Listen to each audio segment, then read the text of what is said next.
Hey guys, hello and welcome to our YouTube channel Raunak Purani coaching. तो આજે આપણો જે વિડીયો છે એ નોટ પેન ટાઈપનો છે, બરાબર।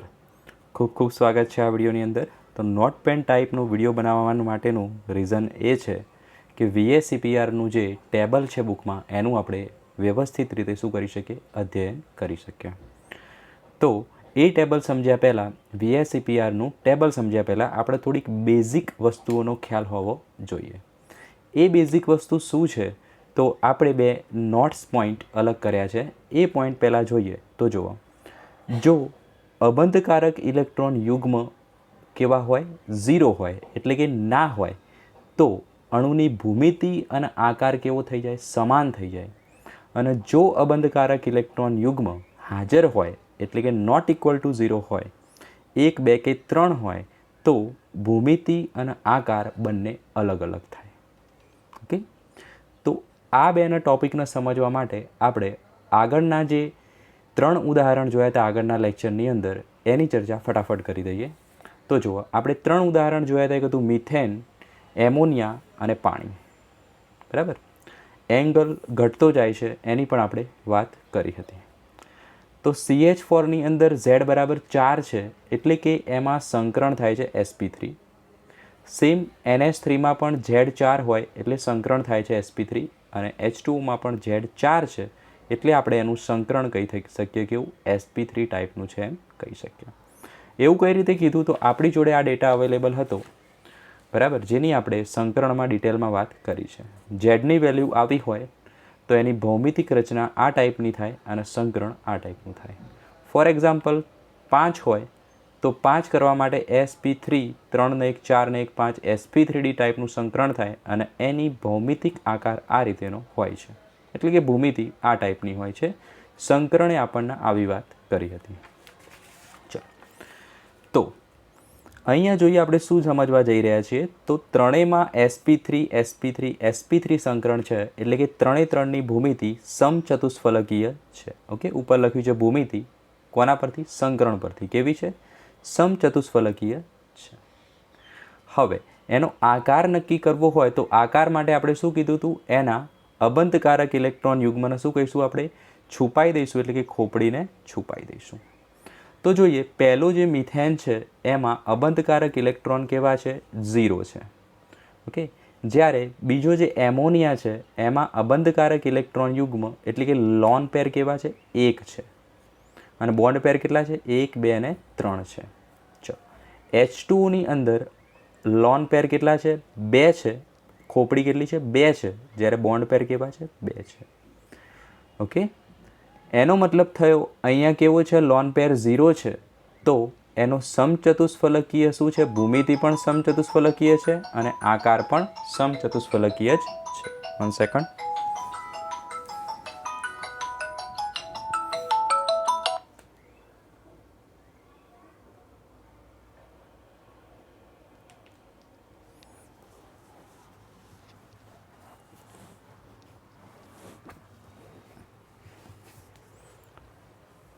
ચલો,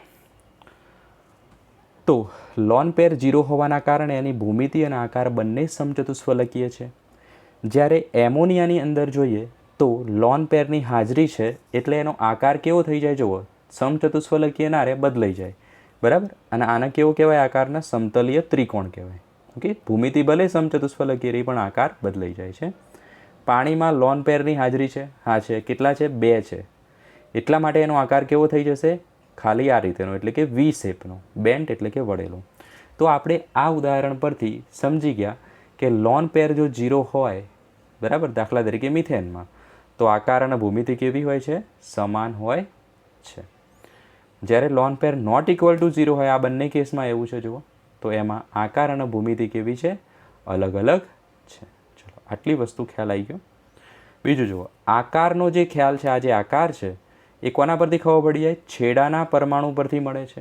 અને કેવી રીતે મળે છે? લોન પેર છુપાઈને। એટલે કે છેડાના પરમાણુ કયા છે? નાઇટ્રોજન, કાર્બન અને ઓક્સિજન કેવા કહેવાય? કેન્દ્રના પરમાણુ કહેવાય। અને એની આજુબાજુના જે પરમાણુ હોય એને કેવા કહેવાય? છેડાના પરમાણુ કહેવાય। કોઈ પૂછે જે તે અણુનો આકાર કેવો છે, તો આપણને કેવી રીતે ખબર પડે? એના છેડાના પરમાણુ જોઈ લેવાના। અબંધકારક ઇલેક્ટ્રોન યુગ્મ જોવાના નથી.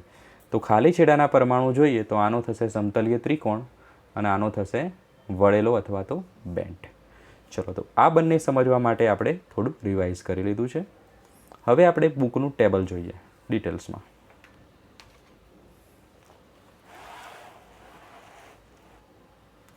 ચલો, પહેલું જે ટેબલ છે એ જોઈએ. એકદમ શાંતિથી જોઈશું. અણુઓની ભૂમિતિ જેમાં મધ્યસ્થ પરમાણુને અબંધકારક ઇલેક્ટ્રોન યુગ્મ હોતું નથી એવી વાત છે. ઓકે, એટલે કે અહીંયા લોન પેર કેવા છે? 0. આ બધા જ કેસમાં લોન પેર કેવા છે? 0. તો આપણે અગાઉ વાત કરીએ એ પ્રમાણે એમની ભૂમિતિ અને આકાર કેવો થશે? સમાન થશે. ચલો, આટલી વસ્તુ ખ્યાલ આવી ગઈ. હવે જુઓ, આ બાજુ એક આપણે નવી વસ્તુ એડ કરી છે. ઝેડ બરાબર કેટલા છે? અલગ અલગ છે. ઓકે, તો જુઓ, પહેલા કેસમાં ઝેડ બરાબર 2 છે. હવે ઝેડ બરાબર 2 હોય તો સંકરણ કયું થાય? sp થાય. ઓકે, એ તમને ખ્યાલ છે. ઓકે, અને ઝેડ બરાબર 2માં બોન્ડ પેર વત્તા શું હોય? લોન પેર હોય. તો પહેલા કેસમાં બોન્ડ પેર 2 છે, લોન પેર કેવા છે? 0 છે. ફરીથી જોઈએ તો દરેક કેસમાં લોન પેર કેવા હશે? 0 હશે. બરાબર, પણ આપણે વધારે ક્લિયર થાય એટલે આ રીતે લખ્યું છે 2 + 0, 3 + 0, 4 + 0, 5 + 0.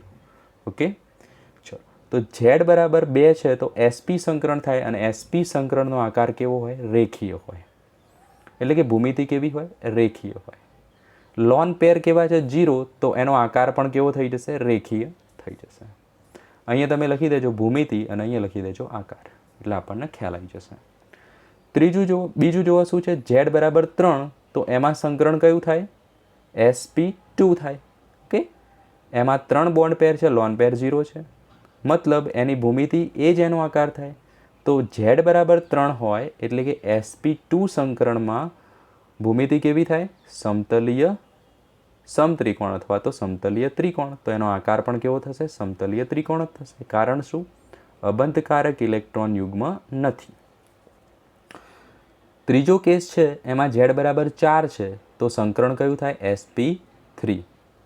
અને અબંધકારક ઇલેક્ટ્રોન યુગ્મ 0 છે એટલે ભૂમિતિ અને આકાર સમાન. બરાબર, દરેકમાં એ વસ્તુ કોમન છે, ભૂમિતિ આકાર સમાન. ક્લિયર? તો 5 હોય ઝેડ બરાબર તો sp3d થાય. બરાબર, અને એની ભૂમિતિ થશે ત્રિકોણીય દ્વિપિરામિડલ અને આકાર થશે એનો સેમ ત્રિકોણીય દ્વિપિરામિડલ. ઉદાહરણ તો તમને યાદ જ છે, સંકરણમાં આપણે શીખી ગયા છીએ. sp3d2 શામાં જોવા મળે? ઝેડ બરાબર 6 હોય તો અહીંયા લોન પેર 0 છે અને બોન્ડ પેર 6 છે, એટલે કે અષ્ટફલકીય અને અષ્ટફલકીય થશે એનો શું? આકાર પણ અષ્ટફલકીય અને ભૂમિતિ પણ થશે અષ્ટફલકીય. ટૂંકમાં આ ટેબલ સમજવા માટે ઇમ્પોર્ટન્ટ વસ્તુ શું છે? તો loan pair is equal to 0, તો ભૂમિતિ અને આકાર સમાન. ત્રીજી વસ્તુ, અહીંયા લોન પેર નથી, ખાલી બોન્ડ પેર છે. એનો મતલબ થયો એ જે સંખ્યા છે એ જ એનો ઝેડ છે અને ઝેડ પરથી આપણે સંકરણ ખબર પડી જાય અને સંકરણ પરથી આપણે ભૂમિતિ ખબર પડી જાય. ઓકે, ચલો, તો આખી વસ્તુ આવડી જશે ટેબલ તમને. હવે એકદમ ઇઝી લાગશે. ચલો, સેકન્ડ ટેબલ જે છે એ અલગ કેસ છે. કેવો છે? જ્યાં લોન પેર કેવા હોય? હાજર હોય. ઉપર લખવાનું લોન પેરની હાજરી છે, એટલે કે lone pair is not equal to 0 છે. તો એવા કેસમાં શું થશે? ભૂમિતિ અને આકાર કેવો હશે? અલગ અલગ હશે. ખબર પડી? નોટ ઇક્વલ ટુ 0 હશે. ભૂમિતિ આપણને કહે છે સંકરણ અને આકારની માહિતી આપે છે VSEPR. ઓકે, તો અહીંયા લખીશું આપણે ભૂમિતિ. ઓકે, અને અહીંયા લખીશું આપણે આકાર. અહીંયા લખીશું સંકરણ પરથી, અહીંયા લખીશું VSEPR પરથી, એટલે આપણને ડિટેલમાં ખ્યાલ આવશે. તો પહેલો કેસ જે છે અહીંયા લખ્યા છે પહેલી લાઈન, એ બધા ઝેડ છે. Okay, Z is equal to 3. Okay, તો એવું ક્યારે હોઈ શકે? જો બંધકારક જે રહ્યા એટલે કે બોન્ડ પેર જે રહ્યા એ કેટલા હોય? 2 હોય. તો અબંધકારક કેટલા હોય? 1 હોય. બરાબર ને? 3માંથી શું હોય? 1 જો લોન પેર હોય તો 2 બંધકારક હોય. તો એનો જે આકાર છે, એની જે ભૂમિતિ છે એ કેવી થાય? તો 3 એટલે sp2 સંકરણ થશે. ઝેડ બરાબર 3 માટે શું છે આપણી જોડે વેલ્યુ? sp2 સંકરણ. તો એનો આકાર કેવો હોય? ત્રિકોણીય સમતલ જ હોય. આ વેલ્યુને આપણે પછીથી જોઈશું, જે શું છે? આકારને આપણે પછીથી જોઈએ, ખાલી અહીંયા સુધી સમજીએ. ચલો, તો sp2 સંકરણમાં ભૂમિતિ થશે કેવી? ત્રિકોણીય સમતલ. ઓકે, 4 હોય બરાબર, તો sp3 સંકરણ અને sp3 સંકરણની ભૂમિતિ કેવી થાય? સમચતુષ્ફલકીય. ફરીથી 4, ભૂમિતિ કેવી થાય? સમચતુષ્ફલકીય. 5 છે, ભૂમિતિ કેવી થાય? sp3d એટલે કે ભૂમિતિ કેવી થાય? ત્રિકોણીય દ્વિપિરામિડલ. 5 છે, સેમ ભૂમિતિ, ત્રિકોણીય દ્વિપિરામિડલ. 6 હોય તો ભૂમિતિ કેવી થાય? અષ્ટફલકીય. અને 6 હોય તો લાસ્ટમાં પણ જુઓ કેવી થાય? અષ્ટફલકીય. હવે આપણે આકાર જોવો હોય તો આકાર ડિપેન્ડ કરે છે કોના પર? લોન પેરની સંખ્યા પર. ઓકે, તો પહેલા કેસમાં z બરાબર 3માં લોન પેર 1 છે, તો એને આપણે આ રીતે બતાવ્યો, એક લોન પેર. ઓકે, તો હવે આપણે આકાર જોઈએ. તો ખોપડીને છુપાઈ દો. ઓકે, તો ખોપડી છુપાઈ દીધી આપણે, તો આકાર કેવો થઈ જશે? બેન્ટ એટલે કે વળેલો થઈ જશે. ઓકે, આ કોના પરથી ખબર પડે? ખોપડી છુપાવવા પરથી વળેલો થઈ જશે.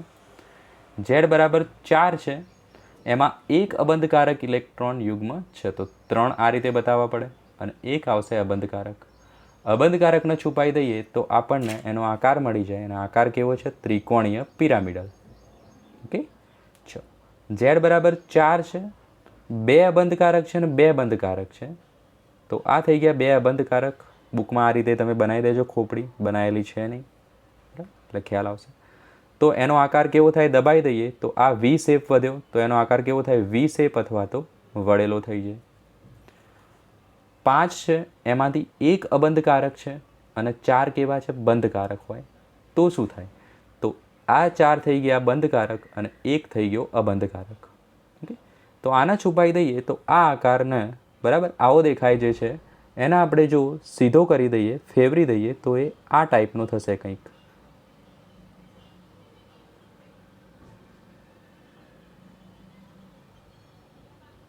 ખ્યાલ આવી ગયો? આ ટાઈપનું થશે. તો જુઓ, આ આકારને તમે ધ્યાનથી જોશો તો આપણે જે ગાર્ડનની અંદર ચીચુઓ હોય છે બરાબર, અહીંયા મોનું બેસે છે અને અહીંયા સોનું બેસે છે બરાબર. મોનુંનું વજન વધારે છે તો આ કેવું થશે? નીચે આવશે અને આ જશે ઉપર. ઓકે, તો આ ટાઈપનું આપણે એક જોતા હોય છે વસ્તુ ગાર્ડનની અંદર, જે આ ટાઈપનું હોય છે. આ નીચેનું સ્ટેન્ડ છે એવું માની લો, અહીંયા મોનું છે ને અહીંયા સોનું છે. આ થઈ ગયું ચીચવા જેવો ટાઈપ. ઓકે, ચીચવા જેવો આકાર, એને શું કહેવાય? C show. બીજો એનું નામ છે સી શો. ચલો, તો sp3dમાં જ્યારે એક અબંધકારક ઇલેક્ટ્રોન યુગ્મ હોય છે તો એનો આકાર કેવો થાય છે? ચીચવા ટાઈપનો થાય છે. ચલો, પાંચમું જુઓ, સોરી નેક્સ્ટ એક્ઝામ્પલ જોઈએ તો એમાં 5 છે, એમાંથી 2 અબંધકારક છે. પહેલાં કેવા લીધા? એક અબંધકારક, હવે 2 લઈ લઈએ તો એ આ ટાઈપનું થાય છે બરાબર, 2 અબંધકારક. તો વધ્યું શું? ખાલી આટલો ભાગ જોવાનો. તો એનો આકાર કેવો થશે? તો એને આપણે સીધું કરીએ તો આ ટાઈપનું છે બરાબર. આ આકાર કેવો દેખાય છે? ટી ટાઈપનો, તો ટી આકાર થઈ જશે. ઓકે, નેક્સ્ટ જોઈએ 6 છે z બરાબર, તો એની શક્યતા કેવી છે? અબંધકારક 1 હોય અથવા અબંધકારક 2 હોય. જો અબંધકારક 1 હોય તો એને આ રીતે બતાવીશું બરાબર. તો હવે શું વધ્યો છે આકાર? જુઓ, ખાલી આટલો અને ઉપરનો, તો એને આપણે આ રીતે બતાવી શકીએ અને આ થઈ ગયો ઉપરનો. તો આ કેવો છે? સમચોરસ. નીચે રહ્યું એ શું થઈ ગયું? સમચોરસ અને ઉપર થઈ ગયો પિરામિડ ટાઈપ. તો આકારનું નામ શું થશે? સમચોરસ પિરામિડ. જ્યારે sp3d2માં જુઓ તો 6 z બરાબર 6 છે, તો એની બીજી શક્યતા છે, જો અબંધકારક 2 હોય તો આકાર કેવો થાય? અબંધકારક 2 છે, બંનેને છુપાઈ દો તો આ રીતેની રચના દેખાય છે આપણને બરાબર. આ એક જ સમતલમાં બનેલું ચોરસ છે, તો આને કેવું કહેવાય? સમતલીય ચોરસ આકાર થઈ જશે. ઓકે, તો ઇન શોર્ટ તમને હવે આ ટેબલ રીડ કરતાં આવડી ગયું હશે બરાબર. આખું ટેબલ ગોખવાની કોઈ જરૂર છે નહીં, પણ ખ્યાલ હોવો જોઈએ બરાબર કે એકચ્યુઅલમાં શું કહેવા માગે છે. હવે આપણે નેક્સ્ટ લેક્ચરમાં બોર્ડ પર દરેકે દરેક ઉદાહરણની ચર્ચા કરીશું બરાબર, અને VSCPRમાંથી ક્વેશ્ચન કેવા પૂછાય છે એની ચર્ચા કરીશું, એટલે તમને ખ્યાલ આવશે જેમાં આ ટેબલનો યુઝ થશે. ઓકે, ચલો, તો ટેબલને બરાબર રીડ કરજો બરાબર. આપણે સમજાવ્યું એ બધી જ વસ્તુ અહીંયા લખી દેવાની છે તમારે. ઓકે, સંકરણ સાથે. ચલો, તો નેક્સ્ટ લેક્ચરમાં મળીએ આપણે બોર્ડ પર. ત્યાં સુધી bye. All the very best.